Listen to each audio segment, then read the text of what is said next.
Hello friends, வணக்கம் and welcome to amazing thoughts of me. இன்றைக்கி இந்த வீடியோவில் நம்ம என்ன பார்க்க போகிறோம் அப்படின்னா, இன்றைக்கி ரிலீஸ் ஆன 3 ப்ரோமோவையும் பார்த்துருப்பீங்க.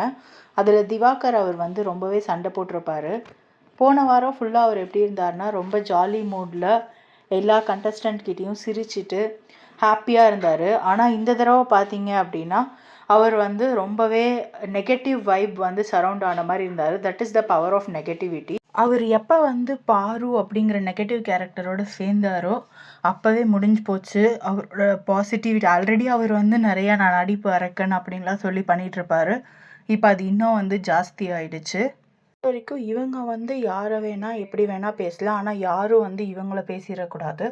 அந்த மாதிரியான ஒரு ஆட்டிடியூடில் தான் 2 பேருமே இருக்காங்க. நேற்றுக்கு நைட்டு பார்த்தீங்கன்னா லைஃப்பில் பாரு வந்து ஒரு பெட்ஷீட்டை போத்திட்டு பேசிகிட்டு இருப்பாங்க. அதை உள்ளே உட்காந்து அந்த அன்பு கேங் வந்து கமெண்ட் பண்ணிகிட்ருப்பாங்க. இந்த மாதிரி இவ தனியாக பேசிகிட்டு இருக்கா அப்படின்லாம் சொல்லி கமெண்ட் பண்ணிகிட்ருப்பாங்க.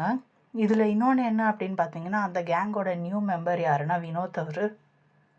அவரும் போய் அந்த கேங்கில் ஒரு மெம்பர் ஆகிட்டாரு அப்படின்னே சொல்லலாம். வியானா பார்த்தா ஃபுல் டைம் கிச்சன் ஆக்குப்பை பண்ணிகிட்ருக்காங்க. சுபிக்ஷா வந்து இன்றைக்கி டாஸ்கில் நல்லாவே விளையாண்டாங்க அப்படின்னு சொல்லணும். விக்கல்ஸ் கூட பரவாயில்ல, பர்ஃபார்மன்ஸ் நல்லா இருந்துச்சு. ஆனால் பாவம் தயிர்னு நினச்சி உப்பு கலந்த ஒரு சாதத்தை சாப்பிட்டுட்டு ரொம்பவே அவதிப்பட்டுட்டு இருந்தார் இன்றைக்கி டாஸ்கில். ஸோ இந்த மாதிரி ஒரு டிஃப்ரெண்ட்டான டாஸ்க், ஒரு நாளைக்கு ஒரு டாஸ்க் வைக்காமல் கொஞ்சம் நிறையா டாஸ்க் வச்சாங்க அப்படின்னா நிறையா சண்டை வரும், நிறையா கண்டென்ட் கிடைக்கும். So Bigg Boss please consider this. அந்த மாதிரி கொஞ்சம் வந்து இன்றைக்கி கண்டஸ்டண்ட்டே பேசிகிட்டு இருந்ததை நம்மளால் பார்க்க முடிஞ்சிச்சு. ஸோ கண்டென்ட்டுக்காக நம்ம மட்டும் இல்லை, கண்டஸ்டண்ட்டும் ஏங்குறாங்க அப்படிங்கிறது தெரியுது. கத்துனது வந்து கரெக்டு அப்படின்னு நீங்கள் நினைக்கிறீங்களா, இல்லை தப்புன்னு நீங்கள் நினைக்கிறீங்களா? உங்களோட சப்போர்ட் யாருக்கு, திவாகருக்கா இல்லை ஹவுஸ்மேட்ஸுக்கா? இதுக்கான பதிலை வந்து நீங்கள் கமெண்ட் செக்ஷன்லேயே சொல்லுங்கள். தின் அவரோட ஆக்டிவிட்டி பார்த்திங்கன்னா நிறையாவே சேஞ்ச் ஆகிருக்கு அப்படின்னு சொல்லலாம். அவர் பாசிட்டிவ் சைடில் போயிட்டுருக்காரு அப்படிங்கிற மாதிரி இருக்குது. ஸோ உங்களுக்கு எப்படி தோணுதா, அவர் பாசிட்டிவ் சைடில் போயிட்டுருக்காரா இல்லை நெகட்டிவ் சைடில் தான் இருக்காரா?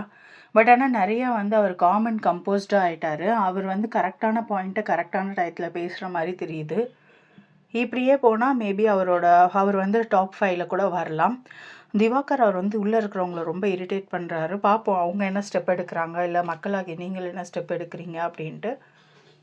இந்த வாரம் யார் எலிமினேட் ஆவா அப்படின்னு உங்களுக்கு ஐடியா இருந்துச்சு அப்படின்னா அவங்களோட நேமை வந்து கமெண்ட் பண்ணுங்கள். கானா வினோத் அவருக்கு வந்த வாக்குகள் பார்த்திங்கன்னா 2 லட்சத்துக்கு மேலே தாண்டிருச்சு அன்அஃபிஷியலில். இது வந்து ஒரு ஃபைனலிஸ்டோட ஓட்டு தான். ஆனால் இப்போ பார்த்தீங்கன்னா அவர் இந்த டைம்லேயே வாங்கியிருக்காரு அப்படிங்கிறது ஒரு பெரிய விஷயம். தென் வந்து செகண்ட் பிளேஸில் இருக்கார் ஓட்டிங்கில். ஸோ இப்படியே போச்சு அப்படின்னா யார் எலிமினேட் ஆவா அப்படின்னு உங்களுக்கு தோணுதோ அவங்களோட நேமை கமெண்ட் செக்ஷனில் கமெண்ட் பண்ணுங்கள் ஃப்ரெண்ட்ஸ். தேங்க்யூ. தேங்க்ஸ் ஃபார் வாட்சிங் my video. Keep supporting. Do like, share and subscribe to my channel friends. Thank you.